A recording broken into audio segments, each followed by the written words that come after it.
Bismillahirrahmanirrahim. Assalamualaikum warahmatullahi wabarakatuh. Perkenalkan, nama saya Mira Hayati Syari. Saya dari kelas 7 PMA Pendidikan Matematika Universitas Bina Bangsa.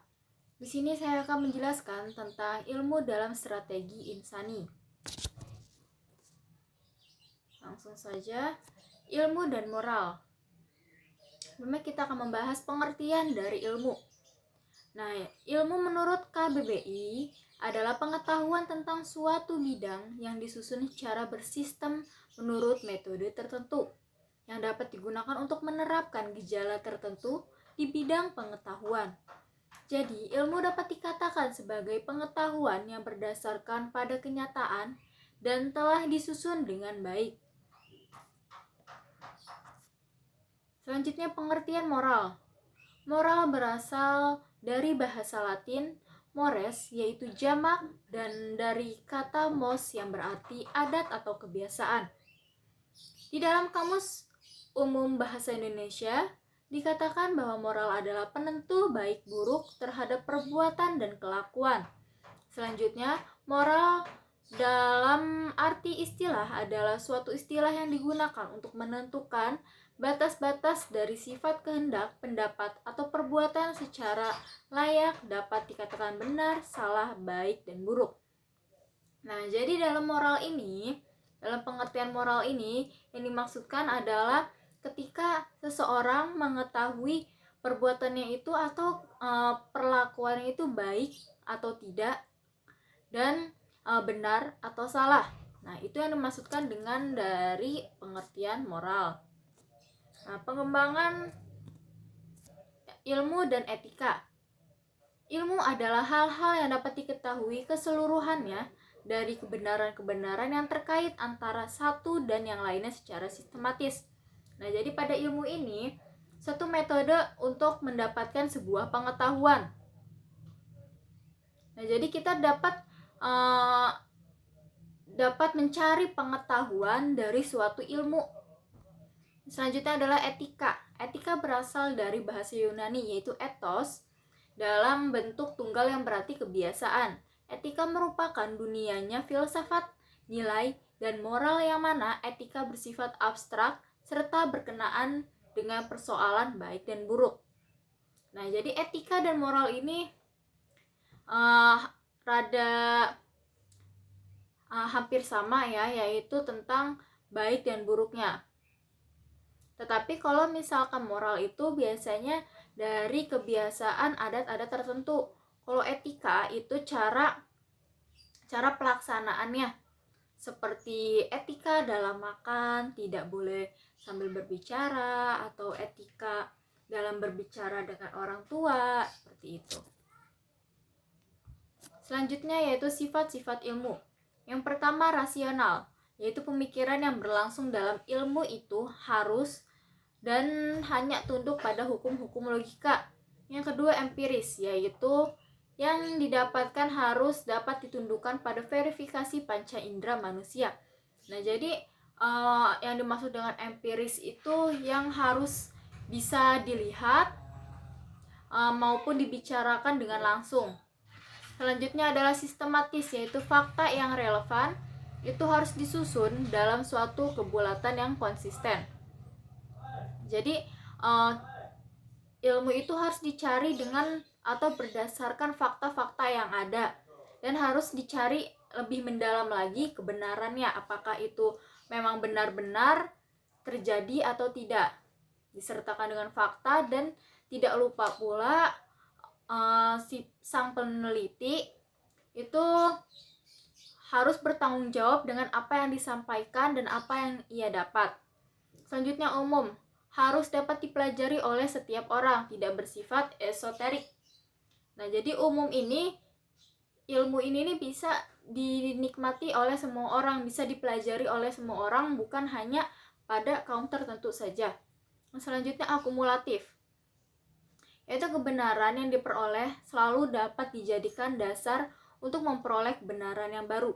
Nah, jadi pada saat meneliti sesuatu itu harus dicari kebenarannya atau fakta-fakta lainnya Setelah kita mendapatkan satu fakta atau satu kebenaran, kita pun harus mencari beberapa fakta lainnya untuk memperkuat opini yang telah dibuat. Selanjutnya di sini ada etika. Menurut K. Bertens, disimpulkan bahwa etika memiliki 3 posisi, yaitu sebagai berikut. Yang pertama, sistem nilai, yakni nilai-nilai dan norma-norma yang menjadi pegangan bagi seseorang atau suatu kelompok dalam mengatur tingkah lakunya. Nah, di sini berdasarkan nilai-nilai dan norma-norma, biasanya ini lebih ke adat istiadat suatu golongan ya. Jadi misalkan tempat tinggalnya di daerah Jawa. Nah, berarti di situ mempunyai peraturan norma-norma yang ada di daerah tersebut, diatur dengan biasanya ketua adatnya. Yang kedua yaitu kode etik, yakni kumpulan asas atau nilai moral. Yang ketiga yaitu filsafat moral, yakni ilmu tentang yang baik atau buruk. Selanjutnya ada secara umum dalam khazanah pemikiran akan dibagi menjadi 4, yaitu yang pertama filsafat sebagai kajian yang mempelajari tentang hakikat pemikiran. Nah, dalam filsafat ini biasanya dikaitkan dengan logis atau masuk akal. Yang kedua ini ada etika sebagai kajian yang mempelajari tentang bagaimana sebaiknya manusia berperilaku. Nah, jadi etika ini mengatur bagaimana tingkah laku manusia. Contohnya yang seperti tadi, dari makan, tidur, berbicara, itu seperti apa sudah diatur dengan baik. Yang ketiga ada estetika atau seninya sebagai kajian yang mempelajari tentang keteraturan antara makhluk hidup. Yang keempat ada metafisika sebagai kajian yang melihat hubungan manusia dengan unsur di luar nalarnya. Selanjutnya ada tanggung jawab ilmuwan. Ada tanggung jawab sosial, tanggung jawab moral, tanggung jawab etika. Kita bahas tentang tanggung jawab ilmuwan mengenai kode etik. Hal yang harus dipenuhi oleh ilmuwan adalah yang pertama, lahirkan karya orisini bukan jiplakan. Nah, di sini para ilmuwan diharuskan atau diwajibkan tidak boleh meniru tulisan atau penelitian orang lain. Jadi mereka harus membuatnya dari awal lagi. Bisa mengambil sedikit dari orang lain, cuma itu hanya dijadikan sebuah patokan untuk kita membuat karya yang lebih lagi, tetapi tidak berarti kita menjiplak dari karya orang lain. Yang kedua, menjunjung tinggi posisi sebagai orang terpelajar, menjaga kebenaran dan manfaat serta makna informasi yang disebarkan sehingga tidak menyesatkan. Nah, kalau di sini menjunjung tinggi posisinya sebagai orang terpelajar. Nah, jadi seorang ilmuwan itu harus tahu tuh mana yang baik, mana yang buruk, dan menjaga kebenaran. Jadi kalau misalkan meneliti suatu objek atau apapun itu, harus diketahui dulu kebenarannya, fakta-faktanya itu seperti apa, dikumpulkan menjadi satu agar tidak menyesatkan orang lain atau sang pembaca. Selanjutnya, menulis secara cermat, teliti, dan tepat. Yang D, yang keempat, bertanggung jawab secara akademis atau atas tulisannya. Nah, di sini bertanggung jawab atas tulisannya. Jadi sebelumnya kalau kita ingin menerbitkan suatu penelitian, kita harus tahu dulu kebenarannya, fakta-faktanya, apakah kita sudah mendapatkan kebenarannya atau belum, sebelum kita memberitahukan kepada halayak umum. Selanjutnya, memberi manfaat kepada masyarakat pengguna. Nah, akan lebih baiknya kita sebagai ilmuwan atau para ilmuwan itu meneliti hal yang benar-benar bermanfaat untuk orang lain, bukan hanya untuk dirinya sendiri. Yang selanjutnya, menjunjung tinggi hak, pendapat, atau temuan orang lain. Nah, ini kembali lagi ke nomor 1 nih ya. Jadi tidak boleh menjiplak, tidak boleh meniru karya orang lain. Yang terakhir adalah menyadari sepenuhnya bahwa 3 pelanggaran kode etik berakibat pada hilangnya integritas penulis jika melakukannya. Nah, kalau misalkan ada ketiga dari kode etik ini yang dilanggar oleh para ilmuwan, itu merupakan para ilmuwan yang itu melanggar kode etik dan berakibatnya hilang integritas atau kepercayaan masyarakat kepada ilmuwan tersebut. Nah, di sini ada etika dan moral ilmu. Ciri ilmuwan dari cara kerjanya, dari kemampuan menjelaskan hasil dan cara memperoleh, dan dari sikapnya. Yang pertama dari cara kerjanya, para ilmuwan ini pastinya lebih kerja keras lagi untuk mendapatkan sebuah penelitian. Yang kedua ini dari kemampuan menjelaskan hasil dan cara memperolehnya.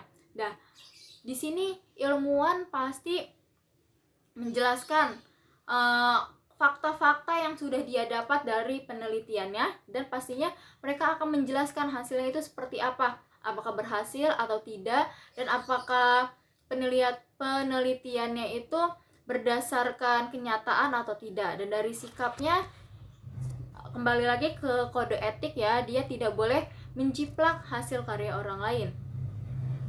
Di sini etika dan moral ilmuwan yang harus dimiliki ilmuwan. Yang pertama, hasrat ingin tahu yang tinggi. Nah, pastinya ini ya, seperti salah satu ilmuwan pernah dia itu ingin mencari tahu suatu rumus. Nah, dia itu mandi. Nah, ketika dia mandi, di bathtubnya itu airnya tuh keluar-keluar. Nah, dia di situ rasa ingin tahunya tuh tinggi, kenapa airnya keluar-keluar. Nah, air yang keluar-keluar itu berapa banyak sih yang keluar ketika dia langsung menidurkan dirinya ke si bathtub itu. Selanjutnya, tidak putus asa. Nah, tentunya kalau misalkan ingin melakukan penelitian, tidak boleh putus asa, karena harus lebih kerja keras lagi, harus lebih mencari fakta-fakta dan kebenaran-kebenaran yang ada. Terbuka untuk kritik dan diuji.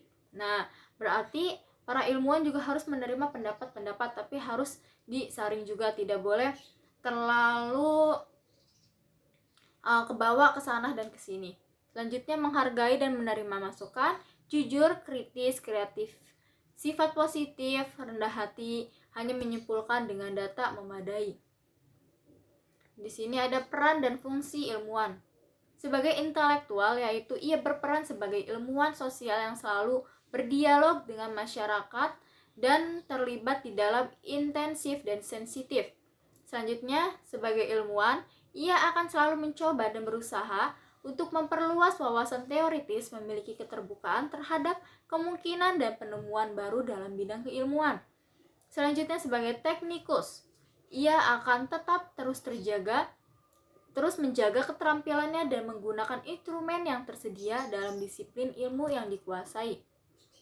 Sini pelanggaran etika, fabrikasi data atau mempabrik data atau membuat buah data yang sebenarnya tak ada, atau lebih umumnya membuat data fiktif. Nah, sudah dijelaskan sebelumnya bahwa penelitian apapun harus berdasarkan fakta yang ada dan sudah dipikirkan kebenarannya atau disertai kebenaran itu seperti apa. Jadi tidak boleh dari hanya karangan semata. Falsifikasi data atau mengubah data sesuai dengan keinginan. Nah, ini juga hampir sama nih. Atau di sini ada plagiarisme. Nah, ini sudah dijelaskan juga sebelumnya, yaitu mengambil kata-kata atau kalimat atau teks orang lain tanpa memberikan sumber yang cukup. Nah, di sini juga termasuk mengambil karya orang lain tanpa izin. Di sini kesimpulannya yaitu ilmuwan yang baik akan menerapkan ilmu yang dimilikinya secara tepat dan bijaksana, dan penelitiannya itu atau hasilnya itu dapat dipertanggungjawabkan dengan dirinya sendiri maupun orang lain. Kurang lebihnya mohon maaf, mungkin penjelasannya hanya sampai di sini. Kurang lebihnya mohon maaf. Wassalamualaikum warahmatullahi wabarakatuh.